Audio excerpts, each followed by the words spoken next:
The magic system in Total War Warhammer is one of the biggest and flashiest features to the entire franchise. Magic is also hugely important to the Warhammer lore as the focal point of conflict or even the resolution to some events, like the Great Catastrophe and the creation of the Vortex over the Isle of the Dead in Ulthuan. Being able to, cast spells from any of the plethora of lores of magic from the tabletop in Total War almost makes you giddy with excitement as you destroy a column of soldiers with a wind spell or, heal one of your units from the brink of death. But with all that being said, I think that Magic is in sore need of an update before or even at the advent of Total War Warhammer 3. I mean, think about it. It's one of the only systems that has not really been touched since its inception in Game 1. Sure, it has had layers added into it with more lores of Magic and changes and tweaks to summons, but the system is, for all intents and purposes, exactly the same.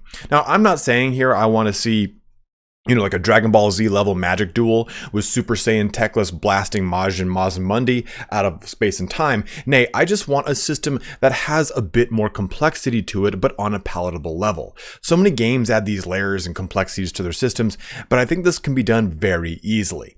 And that's the focus of our video today. I want to go into ways that Creative Assembly can vastly improve the magic casting mechanics of Warhammer without adding a lot of unnecessary bloat, as well as generating some gravitas to the individual caster's casting.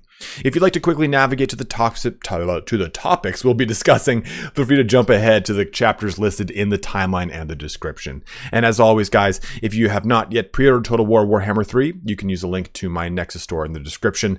Nexus gives you Steam keys directly from the developer, and it is a great way to support the channel. Well, let's get started on fixing magic in Total War Warhammer 3. And to start off, we're going to talk about Mage Levels, or Wizard Levels as they're called in tabletop. And these are really important because this really helps diversify the person casting the spell away from, say, hey, this is just a hero level caster, and this is a legendary lord casting the spell.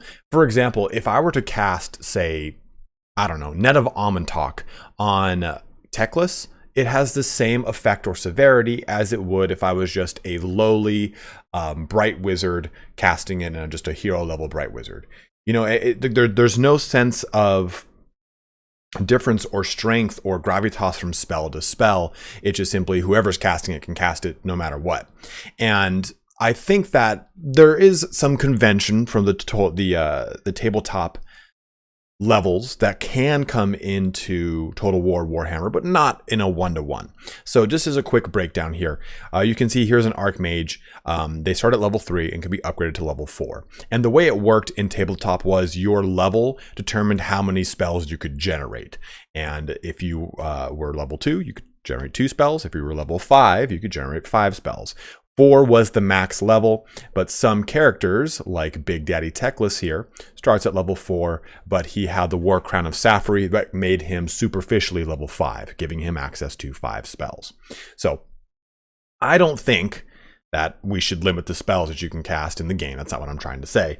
I think that the spell, the wizard level should make its way into Total War Warhammer in a different way. So let's jump into the actual campaign. Here we are in the campaign, and we're looking at a Archmage here. Remember, everything with me is High Elves because it's my favorite faction. In fact, because it's the best faction. And I get to determine that because it's my video, not yours. Moving on quickly before someone proves me wrong. Now, what I really would like to see for wizard levels is just an actual blue line ability, or maybe even a top line. It's probably better as a top line removed from the actual chain that you can invest points into to increase the level of the wizard. Now, think of this kind of in the sense that like Assassinate on an assassin character is gated by the total rank of your character. So like, okay, you can go into it at rank 1, but you can't go into it again, I think, until like rank 4. And then you can go into it first, second point, and you're barred again until rank 9, I think it is, until you can drop in your third point. Well, what if there was 4 blips on this bad boy? Or maybe 3 blips, because assume everyone starts at rank 1 no matter what, so you're not going to invest a point to become rank 1, you're already rank 1. So it says maybe right here, it says mage level, wizard level, whatever. And for each point you invest, maybe it helps out with your winds of magic generation, whatever kind of boon. Maybe it gives you additional damage capabilities or additional healing capabilities so that a level 4 wizard in the game actually has more strength than a level 1 wizard.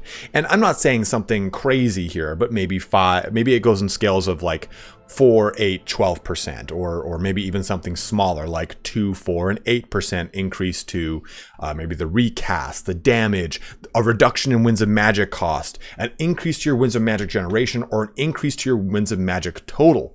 This kind of small little complexity, and a lot of this is really under the hood, right? We're talking about adding a button and adding layers into calculations that are happening behind the scenes, is a very minimal way to increase the playability of each one of these casters and make them feel a little bit more important. I mean, like I said before, if Techless casts Net of Amontok and a Bright Wizard casts Net of Amontok, it makes no difference. And to be fair, when we're looking at the tabletop connotations here, there wasn't a difference between a character casting it and just a normal hero casting it. But the fact of the matter was that a legendary lord typically had more Winds of Magic to access, and so or our hero character had more Winds of Magic to access, and so on and so forth. So it didn't have any more increased power because he was casting it as Techless versus, say, a Bright Wizard. But I feel like there should be something like that in Total War, because we are already dealing with systems that break the way the tabletop works, right? Even just looking at the combat map and the way the map works as a whole, you could never do the things that you do in Total War that you could, or I'm sorry, you could never do the things you could in tabletop like you can in Total War. You can't fully surround an army in tabletop. You're limited by a 4x8 board. It's way different in this game. So breaking some of those little conventions to make it feel like Techless can actually cast spells better or whatever it is would be really cool. Furthermore, if you limit, just like in tabletop, the mage to levels 1 and 2 and the archmage or your lord level caster to 3 and 4, I think that's when you can break open Arcane Conduit. Now, Arcane Conduit really requires you to get about, I think it's a total rank of 11 before you can actually click this ability here. It's 4 in this category, 4 in the previous category with this ability, and then that one. Oh, no. Yeah, so this ability and then that one plus those 4, that's 10. So rank 11, you could access Arcane Conduit. So rather than making it bound to its own ability, just wrap it into Mage level 4. Okay, you bought Mage level 4, well, that gives you Arcane Conduit. Oh, you're a High Elf Mage? Well, we want High Elves to feel like there's more gravitas behind them. You get greater Arcane Conduit. Hey, you're a Slann Mage? Well, you get greater Arcane Conduit. This way, it kind of, again, creates that complexity without making it unnecessarily hard to learn or for new people to break into. I get this way you can kind of just pick up the spells as you need it, and that kind of makes the caster more of a caster or less of a caster and more of a support if you go down these other branches. But again, adding these mage levels, I think, is a very base thing that can be done in a really great way to make characters feel like they actually are better or truer mages than someone who is, just starting out in the profession, whatever it was. Let's jump into some other mechanics that they could possibly change to make these mages feel a little bit more diverse. And one of those mechanics is dispelling. If mage levels were very important to tabletop, so was dispelling. The way it really worked was someone decided to cast a spell on tabletop and you could determine whether or not you wanted to dispel it. You would use some of your magic dice, your magic pool, to do that dispel, and you had to try and beat the number that they rolled. Well, I think it's either meet it or beat it. I couldn't remember if it's either just beat it or what it was, but either way. There's no current system for that in Total War Warhammer, period, right? Not in 1, not in 2, and we don't know of yet in 3, but I don't think there is from what we've seen with the Bastion gameplay. So we are here on the MP Crossmodes map. It's a boring one, I apologize, but it just kind of helps illustrate a point here. So right now, if I were to cast any of these spells, as we all know, I can cast it and it can launch. So what I think would be awesome is if I decided to cast Fireball. Okay, it's gonna, when I unpause this, it's going to go off. And nothing's going to stop that from going off except for the caster getting hit and knocked over, right? Something hitting him and he'll stop his actual casting or her actual casting animation. Let's go actually get a little bit closer. We're going to go into slow-mo. So in this portion, and we'll see this, okay, 1 and 2, and it's cast. So, okay, the spell goes off. It shoots down at the enemy. What I would love to see is rather than just the spell going off, you get this sort of reactionary time where if you are the if you're the opposing player, you can actually dispel that. And how I would like to see that work is, you see that the icon for Fireball, well, you probably can't now because it's grayed out. I'd like to see that displayed above the caster's head, and it slowly goes just like it would as if you were casting, right? You see that 1 into the 2 to cast the actual spell. Well, that's the amount of time that the opposing player gets to react to this spell being cast. And if they click the icon, then they can dispel the spell using some of their winds of magic, or maybe it uses a certain dispel pool wind of magic, because you couldn't use all of your, well, you kind of didn't want to use all of your winds of, or your magic dice. You wanted to withhold some of it.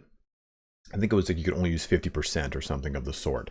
But either way, then that correlates back to your mage level. Hey, if you are a mage level 4, you get a discount to dispel things depending upon the mage level difference from you. Like, hey, a 4 gets over a 1 is way easier to spell for a 4 spell to a 4 spell, right? Like, so you're looking at those levels, and they actually give you a correlation to damage, maybe buffing damage, or winds of magic reserve, or increasing your total winds of magic, but really helping you out in dispelling. You can have the ability to click the icon that's going to be hovering over, you know, my proposition here, that it hovers over the opposing caster. You see the casting time, you see the spell, and if you click it fast enough, then you can dispel that spell. That way it adds a layer in there that is kind of like a little more quote unquote skill based. Like, okay, well, I missed it, I didn't react fast enough, and the spell is going to go off. And this kind of creates a little bit of tension to determining whether or not you're going to make that dispel choice. In tabletop, someone said, hey, I'm going to cast Fireball right now. They'd roll, they'd do it, and then you would opt whether or not you're going to dispel it. So this kind of creates that same level of tension, because you don't know if I'm going to cast another spell, and you don't know how it's going to really sync your winds of magic depending upon how it goes off. So I think that this ability where you're sacrificing some of your casting ability to shut down their casting ability would be really strong.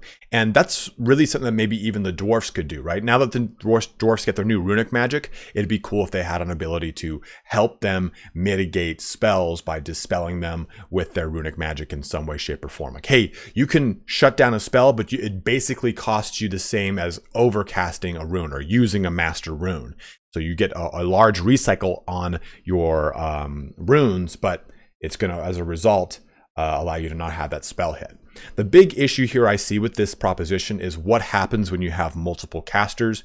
How do you determine who dispels a spell? And maybe the game just automatically chooses the max level of your existing mages on the battlefield and says, okay, you'll always dispel at that level. Or maybe it takes an average, something of the sort. I haven't really thought that part through very well, but I think kind of making this aspect where it is a bit of a skill thing. You gotta, oh, click that quickly or else, oh, the spell went off, crap. And this really makes it very fun in multiplayer, right? Especially if you're playing in a tournament. Oh man, that guy was about to win, but he missed the dispel there and it resulted in a loss for him. Boom, there it is. Like, these little things like that, I think, add a lot of layering to the game without making it complex. And it also makes it very easy for someone coming into the game to just get a one tooltip blip that tells them, hey, to dispel this, you simply need to click it in enough time. Oh, cool, done, easy, thanks game.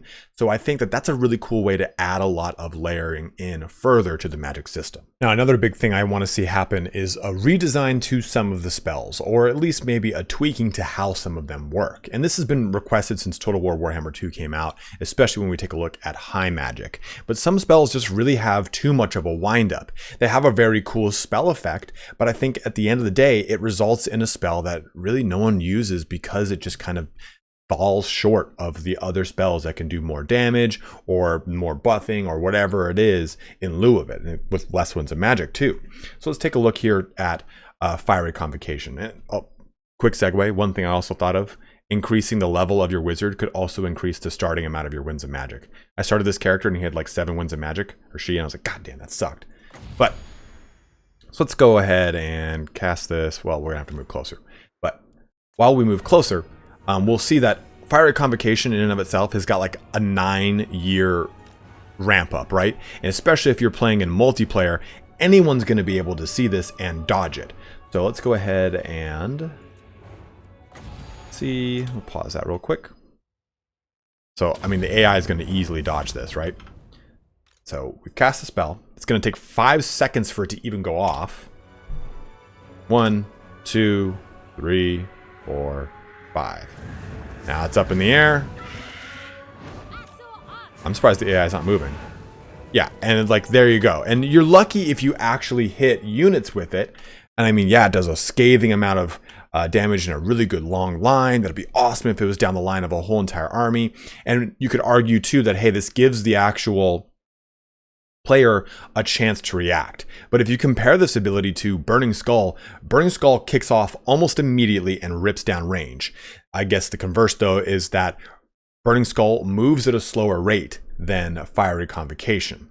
But my point still here remains that because Fiery Convocation takes forever to ramp up, it is one of the least used spells, especially in the competitive multiplayer space.